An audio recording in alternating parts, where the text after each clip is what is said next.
Hi, my people. Hi, my people. I hope you are well. I hope you are doing well. So, today we are continuing our message on understanding why we are facing sickness as we are in a season of praying, of battling against sickness. We said this year we are going to end sickness as the Lord commanded us that we should be praying from August till December against this, as we have launched the war against diseases. So, we are continuing to speak more about why we face sickness, why we face challenges. So before we start, let me pray for you. Lord Jesus, I pray that everyone who's under my voice, who's listening to this voice today, or who's watching this video, may their life be transformed, may their life be changed in Jesus' name. In Jesus' name, amen. So we are continuing to be speaking about understanding why we face this, why we face challenges. So today I want us to just look at the book of John 9, verse 1. So on this book, let's read together. He said, as Jesus was walking along, he saw a man who had been blind from birth.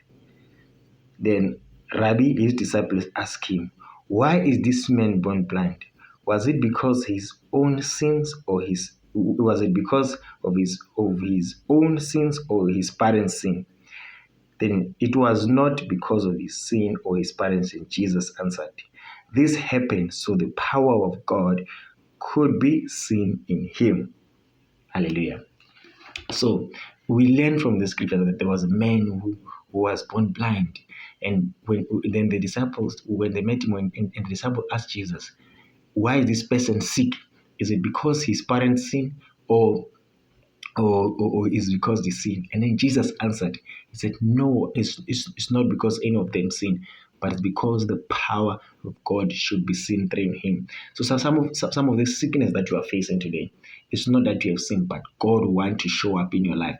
You want to show that He's still God of yesterday, the God that the apostles, everyone from the past have witnessed. It's the same God that we have today. So that's why you are facing that sickness. It's not meant to kill you. So you are not supposed to be in a season of giving up, like, no, I'm going to die because this person has died because of this disease. No, that's not how it's supposed to be. It's supposed to strengthen your faith. It's supposed to put it because God wants to show up in that season. So it's time for you to seek Him. It's not to be fair. Just because others have died, because that is not that God. It's not the end for you. It's not the end for you. Doesn't mean you're going to die. But God wants to show up that is still God in your life. For us, a Christian, our life is different. Challenges are not there to kill us. Diseases are not there to kill us. But it's to strengthen our faith. As Jesus told his disciples, it's so that the power of God could be seen in him. So the power of God want to be seen in you. Stop fearing that diseases. Fight that diseases that it be released in your life. When that disease is released, there are people that will be saved through your prayer, through your resilience in Christ, through your standing in your word. So there are people that are around you that are going to be transformed, they're going to be changed, they're going to be able to follow Christ, to follow God because of that sickness. So the power of God want to be seen through you. It's not time for you to give up. You are not dying. That's what I want to tell you. The Lord say, you are not dying. Fight that disease, fight that disease, fight that disease. In the mighty name of Jesus, in the mighty name of Jesus, you are going to be healed this season.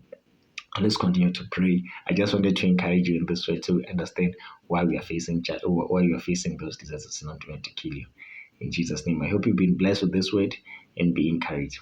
So let us pray. Lord Jesus, everyone who's watching this, may they be healed. May they not lose their faith because they are facing challenges. May they understand that that disease is not meant to kill them. It's not meant to destroy them, but it's so that your power should be seen in them. In the mighty name of Jesus, in the mighty name of Jesus, may they be set free. May they be set free. May they be set free in Jesus' name. In Jesus' name, amen.